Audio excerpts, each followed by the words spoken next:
Yo les decía hoy muy temprano, ahora son las 9:52 y estamos con 23 grados 2, que dentro de los invitados teníamos el gusto de recibir al doctor Roberto Bocanera, que viene a hablarnos de un tema que debe preocuparnos a todos, como es la osteoporosis. Roberto, bienvenido, buen día, ¿cómo estás?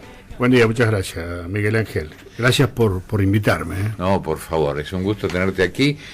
Queremos saber qué es la osteoporosis, Roberto. Creo que hay que hacer 3 o 4 advertencias iniciales a los efectos de que la gente pueda comprender bien esta patología crónica no transmisible de importancia social. Lo único que importa de la osteoporosis es el riesgo que los pacientes o las personas tienen de fracturarse.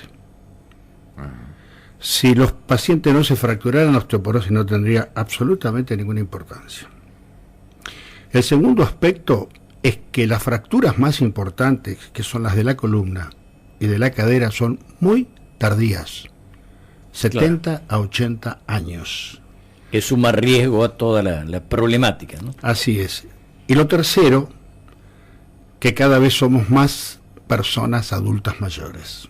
Es decir, claro, la sociedad de la vida, está envejeciendo. Argentina tiene más de un 14%, de acuerdo al último censo, de personas mayores de 60 años. Lo importante es que en el mundo hoy somos 480 millones de personas mayores de 60 años, y a mediados de este siglo que estamos transcurriendo, vamos a ser 2.000 millones de personas. Es decir, esas son ventajas que ha obtenido la medicina. Esas son ventajas que ha tenido la medicina, pero tampoco es menos cierto que es muy poca la población en el mundo que envejece saludablemente. La mayor parte de la población envejece con algún problema.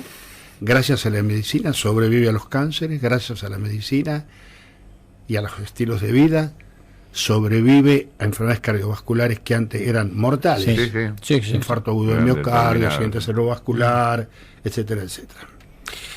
Ahora, el tema puntual por el cual ustedes me han convocado, creo que es importante saber, como lo preguntaste al principio, ¿qué es la osteoporosis? Sí. La osteoporosis es fundamentalmente, aunque parezca una verdad, pero es una enfermedad de los huesos. ¿Y por qué está un ginecólogo hablando de una enfermedad de los huesos? Bueno. Porque el mejor tratamiento para la osteoporosis es la prevención. Y los ginecólogos tenemos el privilegio de ser los únicos especialistas que vemos presuntas sanas una vez por año. Claro. Y la puerta de entrada, periódicos. Y la puerta de entrada suele ser el Papa Nicolau, la mamografía, el examen ginecológico.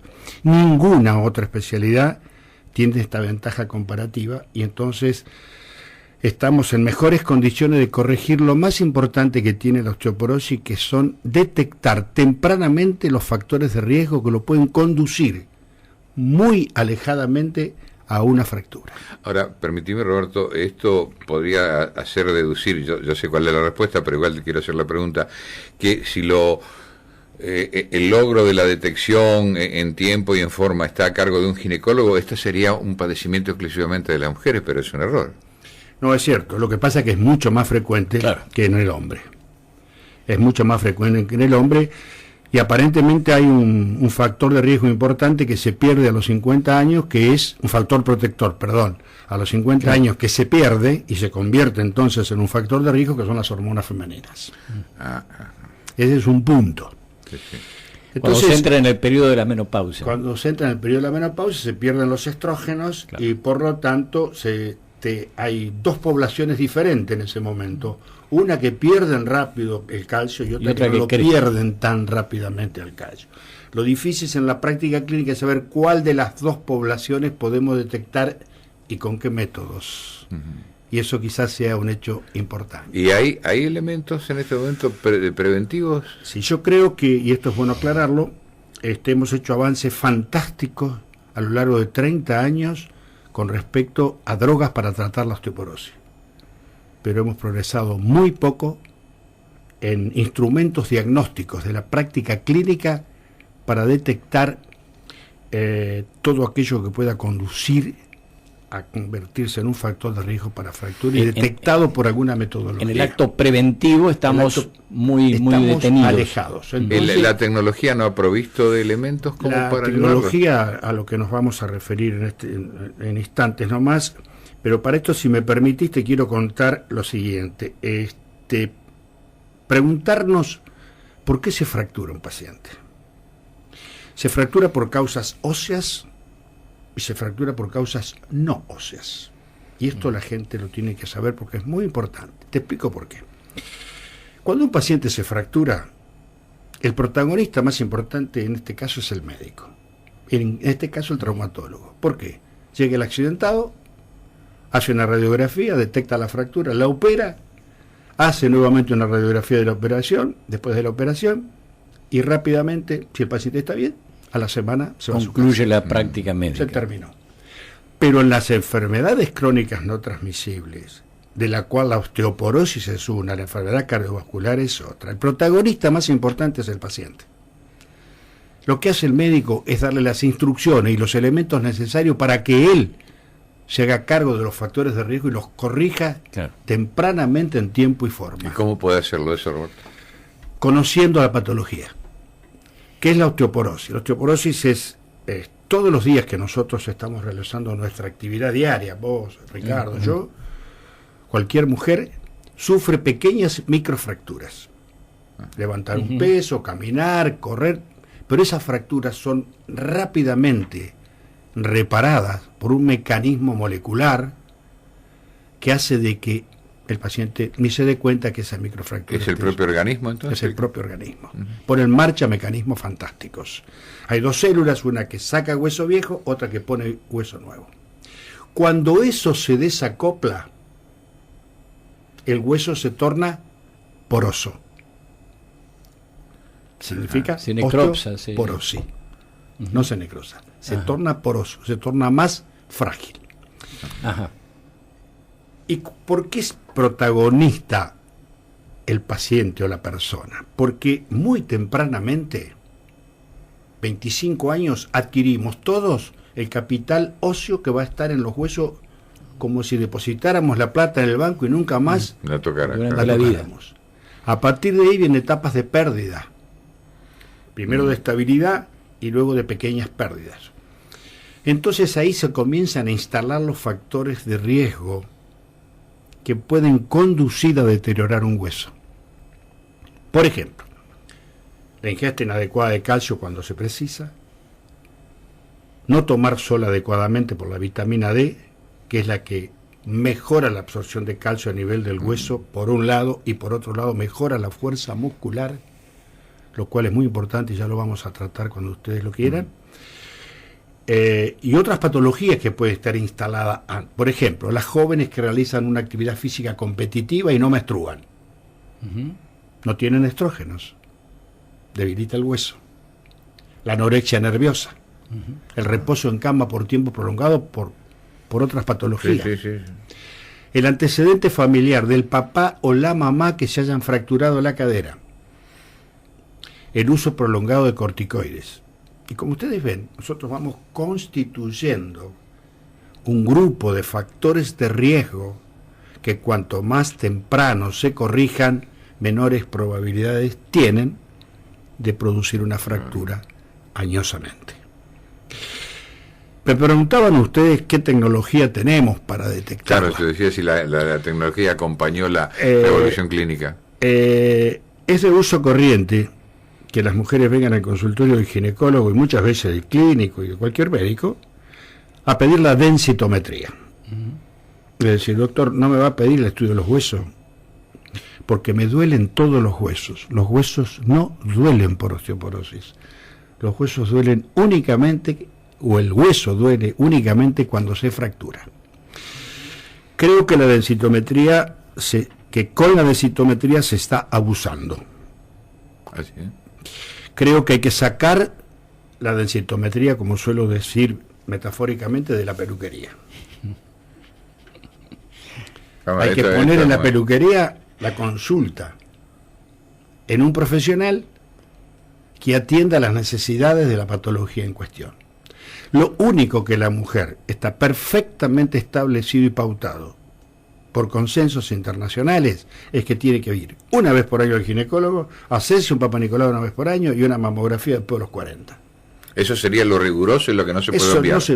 Ahora, lo demás, es decir, la densitometría, es un estudio totalmente indoloro que hay que aprovecharlo muy bien porque puede formar parte de otro de los factores de riesgo a tener en cuenta, pero no es un examen de rutina. No todas las mujeres en la posmenopausia se lo deben hacer, solo se lo deben hacer todas las mujeres de acuerdo a los consensos después de los 65 años, pero no antes. ¿Cuándo pedir una densitometría? Cuando después de un prolijo interrogatorio y un prolijo examen físico, el médico dice: esta paciente necesita una densitometría.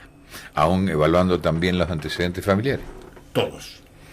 Antecedentes familiares y lo que la paciente trae como carga desde que adquirió el pico de masa ósea hasta que llegó a la consulta. Eso es muy importante porque lo que no se tiene en cuenta, Miguel, son dos cosas que me parecen fundamentales. Los estudios clínicos, cualquiera, la densitometría, lo que ustedes quieran, tienen algo muy importante que son los falsos positivos. Los falsos positivos dicen que el paciente tiene algo y en realidad el paciente no tiene nada. Y eso existe. Sí. Existe en la mamografía, existe en el Papa Nicolau, existe también en la densitometría. Pero hay un hecho muy importante que hay que tener en cuenta. Los números son los que nos hablan en que las pacientes entre los 50 y los 60 años, el riesgo de fractura es muy bajo, como para que toda una población necesita tener una densitometría. Bien. No beneficiamos. Lo que pasa es que hay un poco de mito médico e intercambio de cosas, ¿no? Yo me hice una densitografía, entonces ella también quiere otra y así, esto se va popularizando. Tan es así, Ricardo, que por eso digo lo de la peluquería. Claro. Porque aparte cuando hay otra desventaja que tenemos los médicos de hoy, cuando una paciente se hace una densitometría, mira el resultado. Y el resultado no es uniforme en todos los informes densitométricos. Hay muchas veces en las que la densitometría dice riesgo de fractura tanto, que está prohibido por la Sociedad Internacional de Densitometría. La mujer entra en pánico. No, entra en internet. Ah, caramba. Claro. Sí, bueno, por eso ahí entra en internet. Entra en internet. Ajá. Entonces, yo quiero dar otro mensaje aquí. No está mal que entre en internet, pero a internet hay que entrar donde corresponde. Y el que le debe dar la información de dónde entrar es el médico. Es el médico. Usted tiene que una página. Mire, si usted habla inglés, usted entra en internet, American Cancer Society, y tiene la página para la mujer. No habla inglés, Sociedad Argentina de Mastología. O Sociedad Argentina de Osteología y Metabolismo Mineral.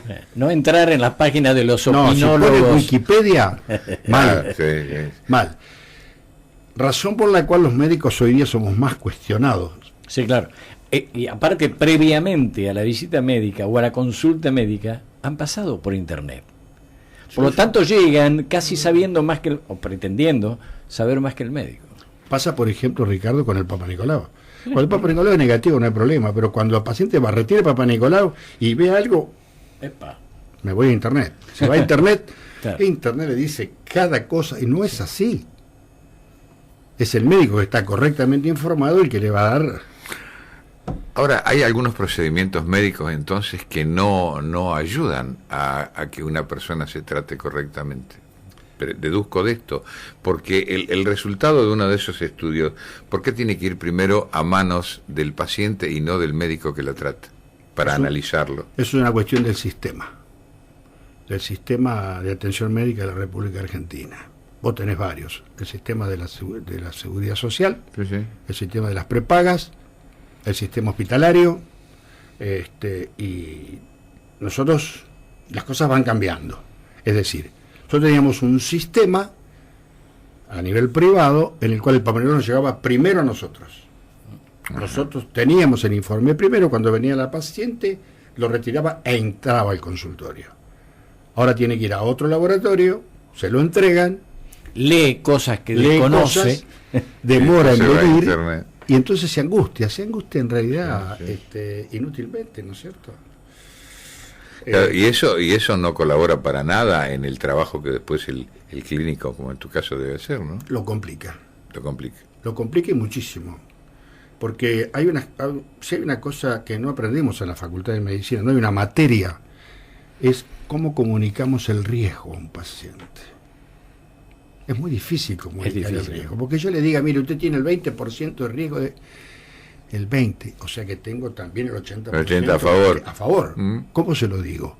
¿Como el 20% o se lo digo, mire, usted tiene un 80% de probabilidad de que esto no le ocurra? Es el vaso ahora por la mitad. Qué enmarañado se torna es todo muy esto, complicado, ¿no? Miguel, es muy complicado, y sobre todo es muy complicado en esta patología que estamos analizando en la mañana de hoy, que es el tema de la osteoporosis, porque yo siempre digo lo siguiente, y siempre la comparo con la enfermedad cardiovascular. Mira, nadie fuma un cigarrillo hoy y se infarta mañana, nadie tiene colesterol alto hoy y se infarta mañana. Los factores de riesgo actúan porque están presentes, porque se asocian y porque no son corregidos en el tiempo. Corregidos en el tiempo son la información de parte del médico de cuáles son los factores y la acción del paciente, qué es lo que el paciente cree que va a hacer por él. Porque yo no lo puedo controlar. Yo no voy a la casa para saber si hace actividad física, si toma sol, si fuma, si no fuma. Y entonces después viene, pero como si dice que no fumaba y se murió, ¿qué sé yo si no fumaba?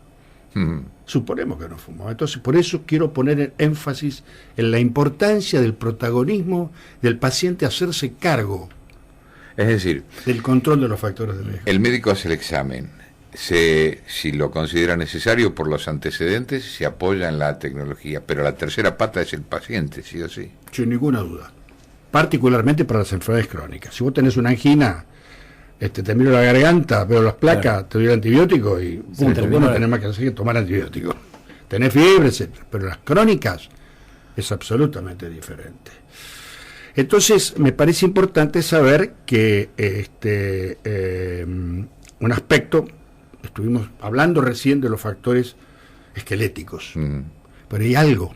Alguien dijo una vez, un experto en biomecánica ósea, que es de Rosario, un profesor Ferretti, los huesos son lo que los músculos quieren que sean.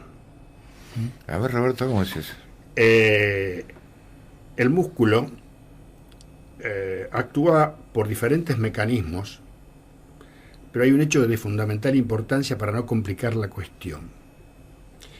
Es necesario la fuerza muscular, es necesario la potencia muscular, es necesario el equilibrio, es necesario la buena visión, porque si no hay traumatismo, no hay fractura. Entonces están factores extraesqueléticos que están en el músculo, que hacen que el paciente tenga reflejos.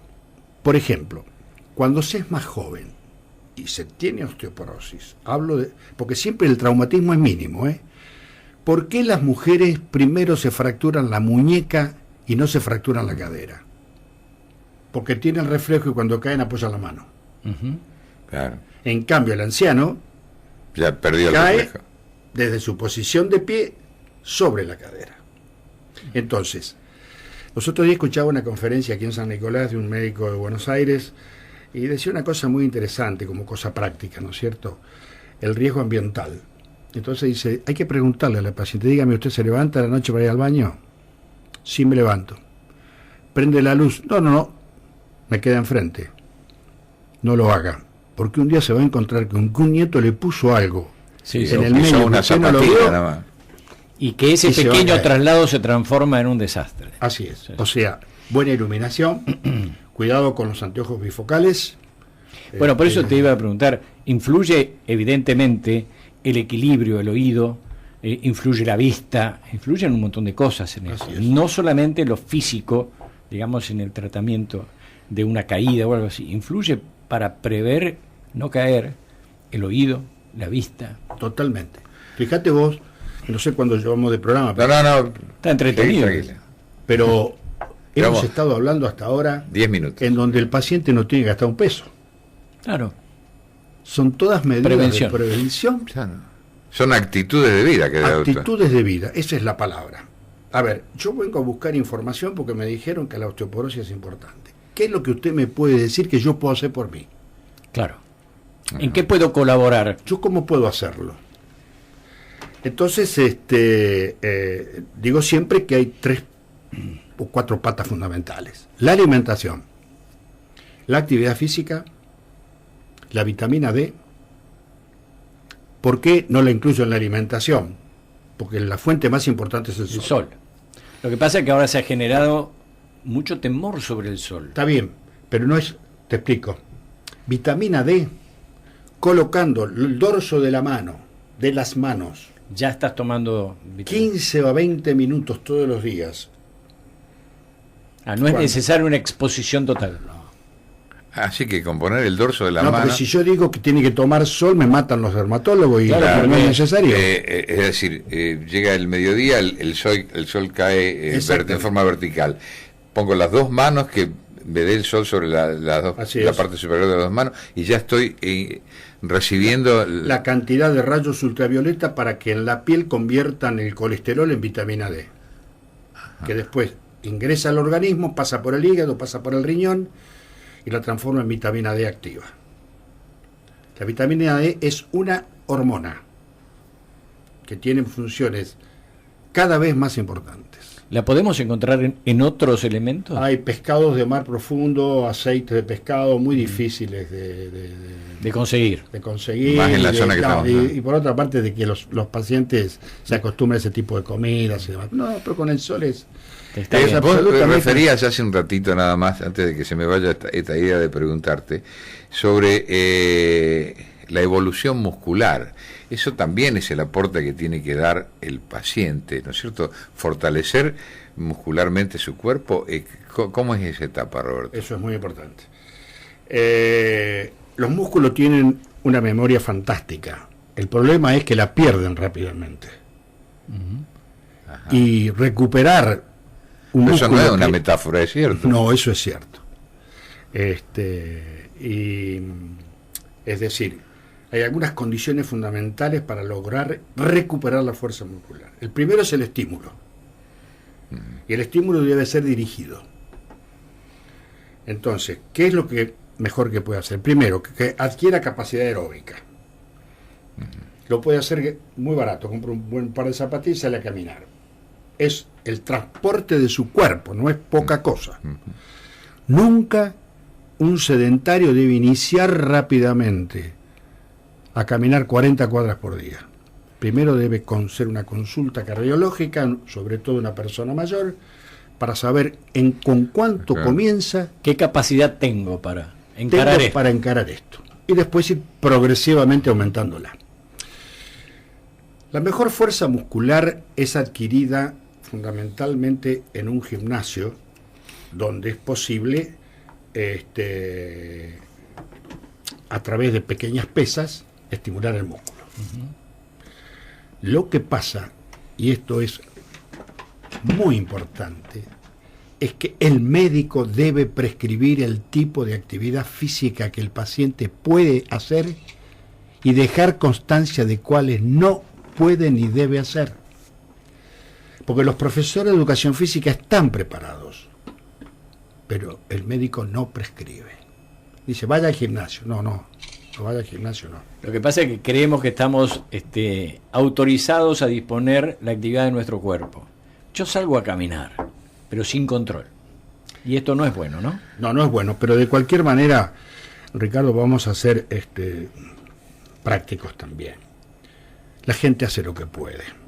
Sí. Hay veces que no puede. Y en el tiempo que puede. Y en el tiempo que puede. Yo a veces le he dicho a alguna maestra, a alguna docente, ¿usted va a la escuela? Sí.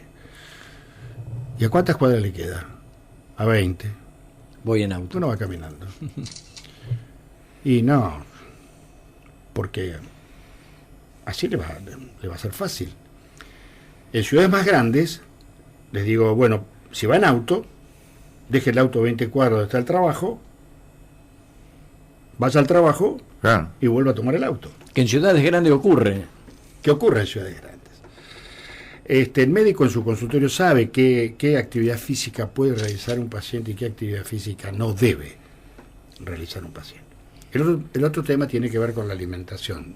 ¿Está claro esto? Sí, perfecto. La alimentación está muy cuestionado, muy discutido el tema del calcio. Yo creo que el hueso es un órgano que necesita minerales. El calcio se usa para un montón de procesos metabólicos fundamentales, como la transfunción nerviosa, la contracción miocárdica, etcétera. Por lo tanto, calcio hay que tener. Cuando el organismo no tiene dónde sacarlo, lo saca del hueso. Claro.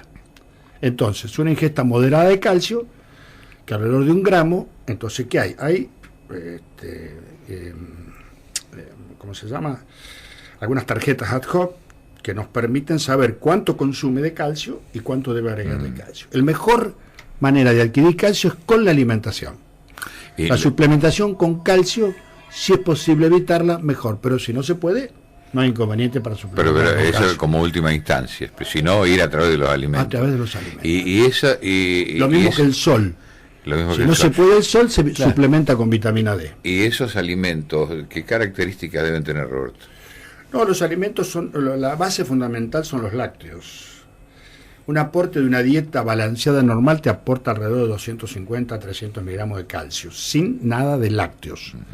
Ahora, si vos podés, porque no tenés colesterol, comer el tamaño de un cassette, de un queso duro, te va a aportar como 500 miligramos de calcio. Un yogur te aporta 250 miligramos de calcio, 2 yogures ya estás en los 500. Y en personas que son refractarias por algún problema. Ese es un problema difícil de resolver, por deficiencia de lactosa, por intolerancia, etcétera. Y bueno, ese es un problema que no es fácil de resolver. ¿Y qué otros elementos? No voy a mentirles. Claro. Vos hablabas del calcio, hablabas de otros elementos que necesita el hueso permanentemente. Hablaste también del sol y demás. ¿Qué otros elementos necesita que y no cómo? Necesariamente el hueso, pero sí el músculo. Las proteínas son fundamentales. Un gramo por kilogramo de peso y por día de proteínas es muy importante para estimular la fabricación de miocina a nivel del músculo, lo cual es muy importante porque muchas veces los ancianos por problemas dentales no pueden masticar muy bien, y eso por ahí les complica la ingesta. La ingesta. De cualquier manera, y hay otros elementos que vamos a mencionarlos, que son los fármacos. ¿Fármacos que se usan para otros problemas e inciden en esto o fármacos directamente? Hay fármacos, sí. Algunos fármacos que inciden, anticonvulsivantes, etcétera, que pueden incidir en la pérdida de masa ósea. Pero fármacos específicos para tratar la osteoporosis forman la cuarta pata de esta mesa. Es decir, hay 2 tipos de fármacos. Los fármacos que inhiben la resorción ósea, que son los que más frecuentemente son usados, y la que estimulan la formación ósea. El tema de quién debe indicar el fármaco para tratar la osteoporosis es todo un tema muy complejo, que yo lo voy a resumir muy sencillamente, en el que sepa cómo hacerlo. Claro. Y en el que sepa cómo controlarlo. Parece una verdad de perogrullo, pero es el que tenga la información. Yo soy médico y me tengo que hacer responsable de que cuando indico un determinado fármaco, el que tenga la información del paciente. Tengo la información del paciente y tengo la información del fármaco. Ahora, si yo no estoy en condiciones, existen especialistas del metabolismo óseo para determinados tipos de fármacos que yo no los sé manejar. Son osteoporosis mucho más complicadas, etcétera. Pero creo que lo importante de esto, no sé qué tiempo estamos, Miguel. Tenemos 7 minutos más todavía. Bueno, quedo ahora a que ustedes me pregunten lo que ustedes quieran. Primero estaba pensando en el tema de la discusión hace algunos días sobre el tema del fósforo. ¿Tiene alguna influencia sobre la osteoporosis? El tema del fósforo es importante porque existe un balance calcio-fósforo, en donde el calcio tiene siempre que estar superando al fósforo por sobre el fósforo. Pero ese balance se adquiere justamente con una ingesta adecuada, es decir, no pasarse de los límites, claro, para no romper el equilibrio. Quería preguntarte esto, Roberto. Vos te presentaste así, y si ustedes dirán qué hace un ginecólogo justamente hablando de eso. Perfecto. Entonces, a mí me surgen dos preguntas. Proporcionalmente, ¿en qué promedio está la osteoporosis en la mujer comparada con la del hombre? 3-1. 3-1. ¿Y el hombre a quién debe acudir? ¿A qué especialidad debe acudir para prevenir la osteoporosis? Al clínico, al endocrinólogo, al reumatólogo. No tiene un médico de cabecera. No tiene un ginecólogo. No tiene, justamente no tiene un médico de cabecera. ¿No está formada la especialidad estricta de osteoporosis en la medicina? Sí, hay una especialidad que se llama osteopatías metabólicas. Lo que pasa es que son muy poquitos los que existen en general. Yo te puedo decir Rosario, que es lo que más frecuento porque sigo yendo a la facultad, a la cátedra. Habrá, no sé, 3 o 4 expertos. Yo tengo uno en la cátedra, que es el doctor Morozano, que hijo de aquel, ¿te acordás? Sí, futbolista sí. de Newell's. Bueno, él está trabajando con nosotros hace muchos años, pero aparte es el autor del trabajo más importante que hay hecho en la República Argentina sobre fractura de cadera. Lo hizo en la ciudad de Rosario. Él y el doctor Ariel Sánchez, que venía acá a San Nicolás también. Quiere decir entonces que, bueno, nos diste varias alternativas. El hombre, la mujer explicaste cuáles eran factores determinantes, tenía que ver que se iniciaba a raíz de la menopausia. Y en el hombre son conductas equivocadas en cuanto a la ingesta de comidas, vicios como el cigarrillo y Lo demás. que pasa es que el hombre, por un lado, está mucho menos estudiado. Los factores de riesgo son los mismos, excepto las hormonas. Claro. Eso es importante. Los factores de riesgo son los mismos, excepto las hormonas. Porque alguien podrá decir, nada, pero esto le pasa a las mujeres. Yo no, es mucho menos frecuente, por supuesto, pero hay fracturas de cadera. Hay que puntualizar, sí, que estamos hablando de fracturas por trauma mínimo. No estamos hablando de la persona que usó la calle y por delante de un auto. No. Estos son desniveles en la casa, desniveles en la calle, pero es siempre la existencia de un trauma mínimo. No es cierto que el paciente primero se fracture y después se cae. Es una consulta. Porque todos dicen primero se fracturó y después cayó. Esas son fracturas patológicas. Lo que a veces resulta difícil es investigar el trauma mínimo. El paciente es mucho mayor, no recuerda muy bien. Por eso a veces el paciente, el que dice, no, yo me fracturé y después me caí. Claro. O sea que invierte una persona mayor se puede fracturar, puede producirse aplastamientos vertebrales cuando excede la carga de peso con los bolsos que vienen del supermercado. Por eso es más importante llevar el carrito no cargar con los bolsos. Hay un montón de cosas. Cuán minucioso es que hacemos cotidianamente sin darnos cuenta del riesgo, ¿no? Así es. Si tuvieras que dar un par de, además de todo lo que nos has ilustrado, hemos aprendido una barbaridad, un par de consejos básicos, es decir, para esta gente que nos está escuchando este sábado a la mañana, que sabe que el que está aquí es el doctor Roberto Bocanera, cuya especialidad es ginecología, pero se dedica fundamentalmente también al tema de la osteoporosis. ¿Qué le diría, Roberto? Le diría primero que dejes de estar preocupada solicitando densitometrías innecesarias porque los ponen aprieto a los médicos. Los médicos muchas veces tienen poco tiempo para resolverlo y les resulta más sencillo indicar la densitometría. El problema es resolver cuando viene el resultado de la densitometría en pacientes que tienen bajo riesgo de fracturarse.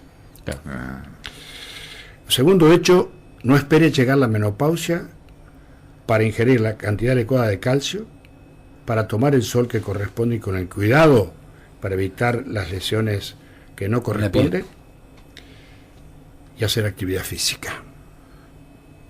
La actividad física que parte de lo básico, que es caminar, por ejemplo. Caminar como mínimo, y hay algunos ejercicios que el propio médico, en su consultorio de estimulación muscular, se los puede brindar. Simplemente comprando una cinta para estimular extensores de la espalda. Lo que pasa, Roberto, es que cuando la persona sabe que tiene ya osteoporosis, tiene también temor. Entonces no sale a caminar, no anda en bicicleta, no hace nada por el temor, porque si no tengo osteoporosis y me quiebro en cualquier momento. Es muy, muy importante lo que decís, Ricardo. Es tremendo. Tan importante que es otra de las cosas que tenemos que puntualizar en el consultorio.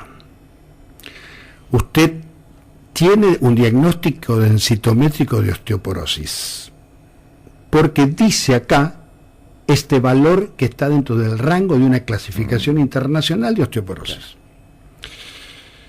Pero usted no tiene el fenotipo de una mujer de riesgo de osteoporosis. Esto es un hallazgo.